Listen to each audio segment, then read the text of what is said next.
तो दोस्तों railway sector एक ऐसा सेक्टर रहा है पिछले एक दो सालों में जहां पर आपको एक जबरदस्त रिटर्न्स देखने को मिली। आपने किसी भी रेलवे सेक्टर के स्टॉक में इन्वेस्ट किया होगा, आपको एक अच्छी खासी रिटर्न्स देखने को मिली।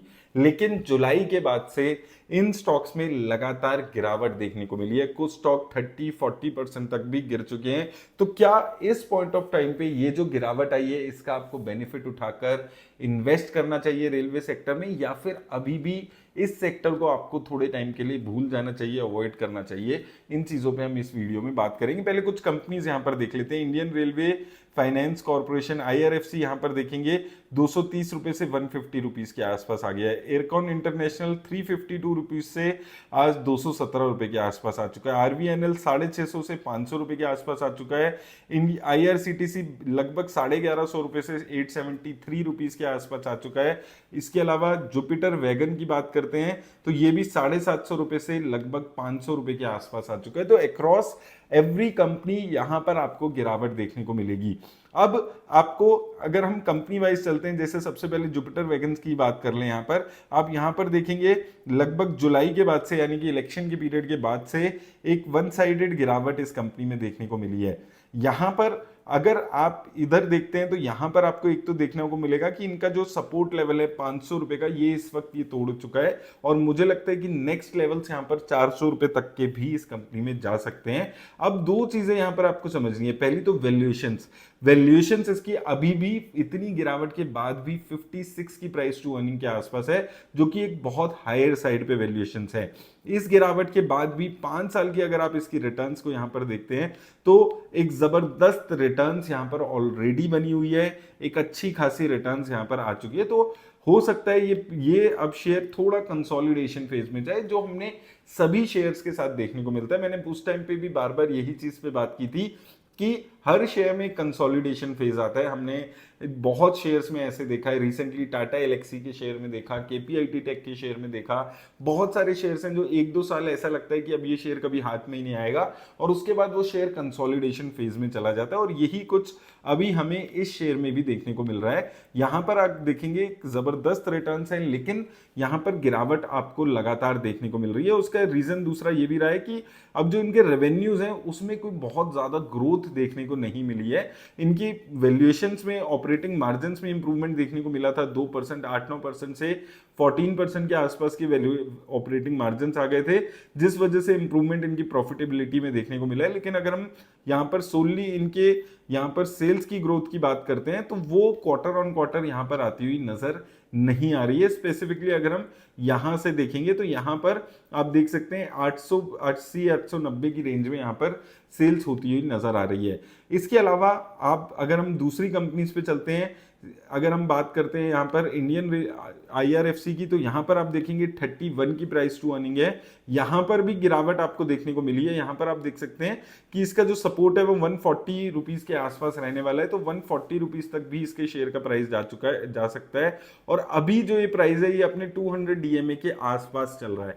तो यहां से अगर गिरावट आती है, क्रूशियल लेवल है ये काफी, यहां से अगर गिरावट आती है तो आप 140 रुपीज एटलीस्ट, जो इसका अप्रैल के आसपास जो एक रेंज में ये चल रहा था, उस 140 रुपीज के आसपास ये शेयर यहां से जा सकता है। तो इस शेयर के नंबर्स को यहां पर ध्यान रखना। अब सबसे बड़ी दिक्कत आईआरएफसी में क्या है, शेयर में आप देखेंगे 3 साल में 86% की सीएजीआर से ग्रो हुआ है। एक साल में अभी भी इतनी गिरावट के बाद भी 100% से ज्यादा के रिटर्न्स है, लेकिन वो जो ग्रोथ है वो प्रॉफिट में या सेल्स में रिफ्लेक्ट नहीं हो रही है। एक साल में आप देखेंगे प्रॉफिट में सिर्फ 4% की ग्रोथ है, सेल्स में सिर्फ 7% के आसपास की ग्रोथ है। वहीं प्रॉफिट में 3 साल में भी इवन अगर हम देखते हैं तो 13% और सेल्स में 19% की ग्रोथ है। तो वो जो ग्रोथ एक जबरदस्त आने की बातें चल रही हैं वो अभी भी नंबर्स में कहीं भी रिफ्लेक्ट होती हुई नजर नहीं आ रही है। पिछले 3 साल से आप देखेंगे तो 6000 के लेवल्स पे आसपास यहां पर इनके नेट प्रॉफिट चल रहे हैं। बहुत ज्यादा ग्रोथ नेट प्रॉफिट्स में देखने को नहीं मिल रही है। पॉजिटिव बात इस कंपनी की क्या है, इसके एक्सपेंस नहीं होते हैं बहुत ज्यादा। 15-20 एम्प्लॉइज की कंपनी है, टैक्स यहाँ पर नहीं लगता है, तो इसलिए जितना भी रेवेन्यू होता है वो लगभग प्रॉफिट ही इनका यहाँ पर होता है। आप देखेंगे 6700 करोड़ के सेल्स है, और उसके अलावा जो इनकी इंटरेस्ट हट जाता है उसके अलावा सीधा इनका प्रॉफिट बच जाता है। तो इसलिए कंपनी कन्वीनियंट कंपनी है काफी। अगर हम इस रेंज की बात करते हैं। लेकिन यहां पर कंसोलिडेशन अब आपको देखने को मिलने वाली है। अब ये कंसोलिडेशन कितने लेवल्स पे चलती है वो देखने की बात यहां पर बस रहने वाली है, लेकिन डेफिनेटली एक लॉन्ग कंसोलिडेशन आपको देखने को मिलेगी। सिमिलरली आरबीएनएल पे बात करते हैं, यहां पर आप देखें 76 के आसपास की प्राइस टू अर्निंग रेशियो है। एक तरीके से यहां से 400 रुपए से जाकर ये सीधा ऊपर गया था इलेक्शंस के आसपास, उसके और बजट के आसपास, उसके बाद से वन साइडेड गिरावट आपको देखने को मिली है। यहां पर भी सिमिलर स्टोरी आपको देखने को मिलेगी। 3 साल 5 साल में एक जबरदस्त ग्रोथ है शेयर के प्राइस में, लेकिन वो जो ग्रोथ है वो प्रॉफिट्स में, सेल्स में नजर नहीं आ रही है अभी तक।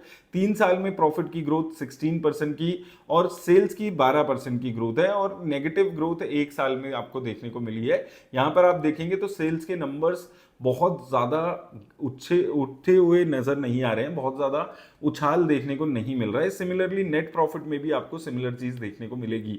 यहां पर भी अगर आप देखेंगे बहुत ज्यादा ना तो फॉरेन इंस्टीट्यूशंस की यहां पर बाइंग होती है इन शेयर्स में, ना डोमेस्टिक इंस्टीट्यूशंस की बहुत बाइंग देखने को मिलती है।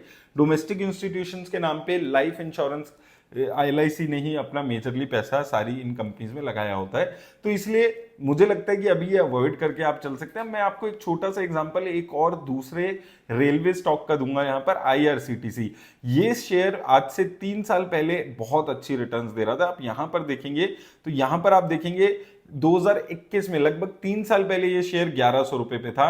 आज भी अगर आप देखेंगे तो ये 870 रुपए के आसपास है। बहुत नीचे गया, बहुत ऊपर गया, लेकिन अगर आपने 3 साल पहले इसके टॉप पे इन्वेस्ट किया होता तो आज भी आप उस टॉप के पास नहीं होते। और यही चीज हमेशा आपको देखने को मिलती है कभी कभी स्टॉक्स में, जब स्टॉक ओवर वैल्यूड हो जाते हैं वहां पर प्रॉफिट की और सेल्स की ग्रोथ होनी बंद हो जाती है। और हमेशा आपको एक चीज समझनी है कि सेल्स और प्रॉफिट की ग्रोथ कैचअप करेगी ही करेगी। स्टॉक कितना भी भाग जाए, कितना भी न्यूज चैनल्स की वजह से और बहुत ज्यादा ओवर वैल्यूएशन की वजह से शेयर ऊपर चला जाए, लेकिन इवेंचुअली जब शेयर के प्रॉफिट्स और सेल्स में वो चीज दिखने नहीं लगेगी तो वो शेयर धीरे धीरे ठंडे होने लगते हैं। ऐसा ही हमें रेलवे सेक्टर में यहां पर देखने को मिल रहा है, और इसीलिए मुझे लगता है कि इस वक्त आपको कंप्लीटली अवॉइड करके यहां पर चलना है। कंसोलिडेशन अभी देखने को मिलेगी। आप अगर इन्वेस्ट भी करते हैं तो आपको एक्सपेक्टेशन अपनी बहुत ज्यादा हाई नहीं रखनी है इन शेयर से कि फिर से ये एक मल्टी बैगर रिटर्न्स देंगे, क्योंकि यहां पर ऑलरेडी वैल्यूएशंस काफी हायर लेवल पे इन शेयर्स में नजर आती है। तो कंसोलिडेशन होने दीजिए, लेट्स सी कि ये कंसोलिडेशन कितने लेवल्स तक चलती है, क्योंकि अभी कंसोलिडेशन भी शुरू नहीं हुआ। अभी डाउनफॉल, वन साइडेड डाउनफॉल हर हफ्ते इन शेयर्स में देखने को मिल रहा है। तो इसलिए इन लेवल्स पे जब शेयर लगातार फॉल हो रहा है, आपको कंप्लीटली इन शेयर्स को अवॉइड करके चलना है। और दूसरी चीज, अभी जो न्यू गवर्नमेंट बनी है वहां पर इतनी स्ट्रॉन्ग कमिटमेंट नहीं आ रही है जो पिछली 2 गवर्नमेंट्स में आपको देखने को मिली थी।